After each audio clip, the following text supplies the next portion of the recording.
Hello, thank you for joining me on another exciting episode of Agribusiness Weekend. I am so glad to have you join me. I'm Joy Labaran. Now, before I go on the show, you know what I always tell you. That red button over there, click and subscribe to our YouTube channel so you'll be first to get notifications on our Agribusiness Weekend platform. Welcome.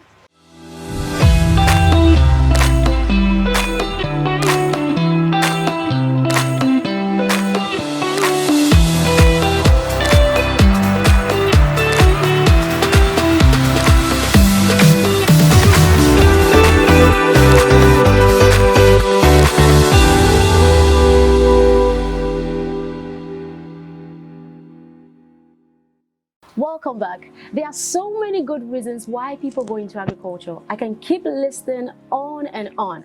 Today on set with me, I have a Nigerian advertising and music executive, a public advocate, the CEO of Extreme Ideas. This is one of the fastest growing communicating agencies in Nigeria. He's also the CEO and founder of Extreme Music Record Label, the founder of Babaeko Farms. I can go on and keep listening. He's also the present president of the Association of Advertising Agencies in Nigeria. Steve Babaeko, thank you very much for joining me on set. Thank you, Joy. I'm so honored. I've heard so much about you. Thank you. Thank you so much for having me. Thank you once more. Yeah. Now, it is so clear when it comes to the advertising industry that you are a genius. But what spurred you to establishing the Babaeko Farms?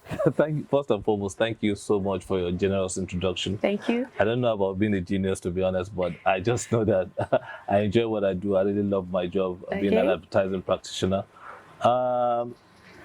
Babaeko Farms is just another segue into something that I know will add value to my community. Wow. and to the country at large. And everything I've done has always been driven by how much value can we add. Okay. And I just think agriculture, if you look at it, there is this statistic that says by the year 2050, Nigeria is probably going to become the third largest country in the world behind China and India. Wow. Who is going to feed us then? Even right now, with population of 200 million, we can hardly even feed ourselves.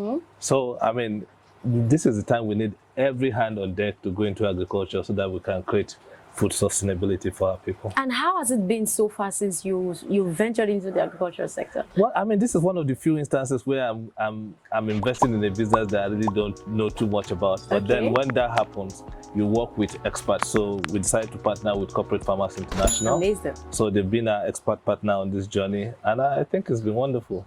All the forecasts and all the milestones we set for ourselves, I think we may have even surpassed some of them. You know, there are so many persons who have this negative notion of agriculture, probably basically because they feel it's associated to the poor because of the hoes and cutlasses. What's your take on that? Well, that's when you're still living in the past, you're bound to think that way. But if you are very future forward and futuristic, like some of us and a lot of people that I know are, then you think that agriculture has taken leaps and bounds beyond all of those hoes and cutlasses. Now we use drones on our farms. On our farm, we're moving towards that tech. How do you overlay tech on agriculture to be able to give you more accuracy? We can do forecast of how much rainfall we're going to have, and there's a whole lot of stuff we're doing. It means that technology is setting in. If you don't overlay tech on agriculture, you're never going to leave that past. That is the future of agriculture. Now, what I need you to talk to our youths, so many out there. We really need our youths to start engaging in agriculture, because we feel that if the country is food secured, then I think we'll be okay. Now, what do you have to tell our youths about agriculture based on what you've been doing so far? I've been seeing your good works. Thank you. I mean, the whole thing is to inspire a new generation of farmers. If you look at it, if you look at the average age of the Nigerian farmer, it's probably one of the oldest in the world. So a peak around maybe 50, 55 years old.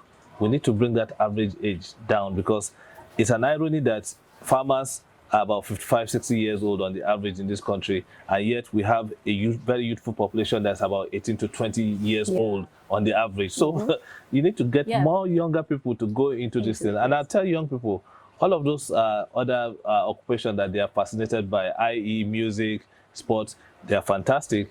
But before you play sports, you have to eat. Yeah. Before you play music, you must eat. Yes. So, I mean, honestly, if so anybody... it's one. If you are young and you know what's good for you, agriculture is just one of those things you must. How can they explore these opportunities? I am so sure so many of them do not know that there are really great opportunities in agriculture.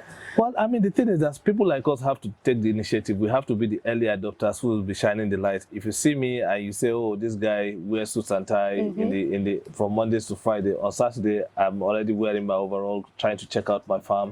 And honestly, like what we're trying to do is not just to do.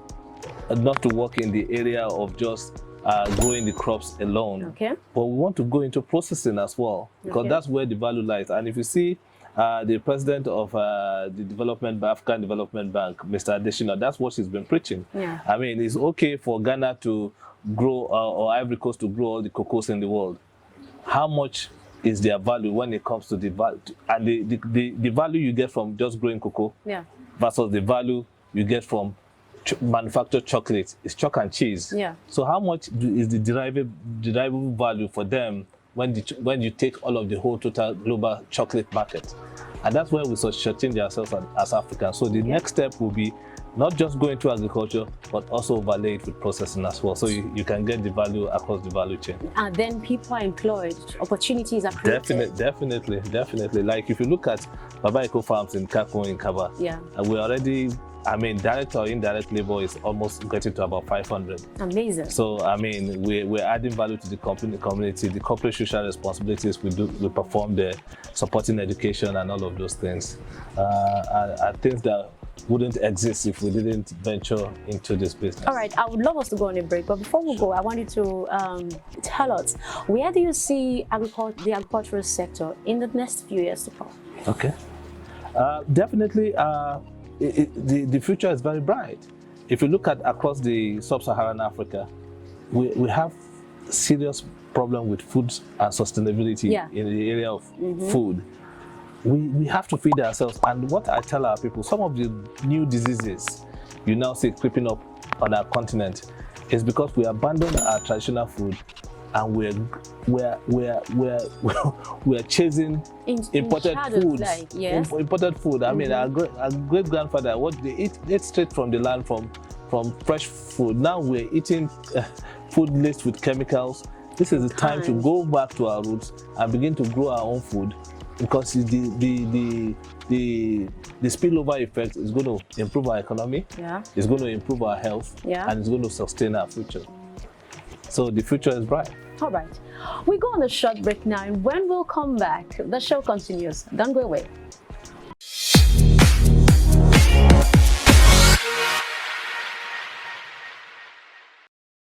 At LCFE, we're enabling an inclusive ecosystem for all the commodity stakeholders to flow into. Our business model leverages on integration of third-party relationships. What happens at the moment in the Nigerian commodities ecosystem is that every participant, every stakeholder is operating in silos as individuals. But what we are doing is our business model is geared towards integrating all of them so that we deliver value to all the participants in the value chain. So if you're a farmer, an aggregator, a miner, a warehouse owner, a certification agent, an insurance company, if you work at any point of the value chain of the commodities ecosystem, there's a place for you at LCFE. So please give us a call and we'll find a way to integrate you into our ecosystem.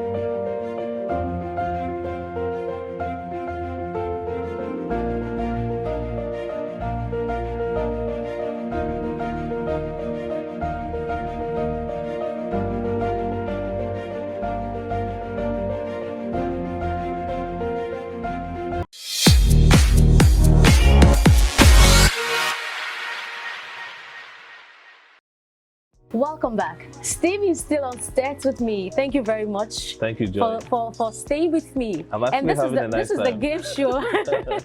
I usually say that this is the best session of the show. All right. So apart from the fact that Agribusiness Weekend is informative, it's educative, it's also fun. We bring you the fun in agriculture, and that is all we're about. So this is how the game shows goes. We actually have 10 questions on our list. So you have to pick 3 questions. You answer 3 questions, and you are picking randomly. Okay. So you pick a question, and I ask you. Okay. So let me get your first question. I'll pick number 1. Number 1. Because I'm always number 1. Yes, word best. Okay. All right. List the 5 best Nigerian singers that you know. That's a tricky one. Well, yeah, that's actually easy. I'll say Praise. Okay. Praise Adejo, one of the finest vocalists that I think Nigeria is blessed with. Okay. Simi. Wow. Simi is amazing as well. She's just, her vocal texture, you can't beat it. I'll say Asha. Okay. I'll say Bez. Okay. And then I'll say one of my new favorites, Omale. Amazing. All right, so let me get your second question. Number 5. Number 5. Tongue twisters. Okay. Tongue twisters. Now there is this phrase: the sun. I don't want to bite my tongue. The sun shall soon shine. The sun shall soon shine. Can you say that 5 times and make sure you don't make a mistake? I know I'm going to make a mistake, so just forgive me in advance. Yeah. The sun shall soon shine. The sun shall soon shine. The sun shall soon shine. Yeah. Thank you. All right. Let me get your last question. My last question will be number 10. Number 10. Recite the English alphabet backwards. Do you want to kill someone? I mean, like one musician would say, me, I don't like Wala. Yeah, okay. That's. We were taught to recite it, so it's going to be from Z to A. I've decided it's Z A. So you're done. I'm done. It's very easy though. I mean. All right. It's been an amazing time with you on set. I so much had fun. And on behalf of I and the Agribusiness Weekend team, want to give you this package. Thank you. Want to say we love you and thank you for being on set with us. Agribusiness Weekend, please always watch and keep it locked there. They're doing an amazing job. Thank you very much. You can check in. We gave you an estate, the key to an estate. We gave you a key to the house, the key to the house. Well, I can only, I'm sure that one, the key, all those other keys will come by DHL. This is the only thing that's in the bag. But still, I appreciate it. Thank you, guys. Thank you very much, sir. And now that's where we draw the curtain on today's episode of Agribusiness Weekend. Do want to follow us on all our social media platforms and subscribe to our YouTube channel. Till I come your way next time, keep exploring the agricultural sector. It's one sector that has opportunities for everybody. I'm Joy Labaran. Bye for now.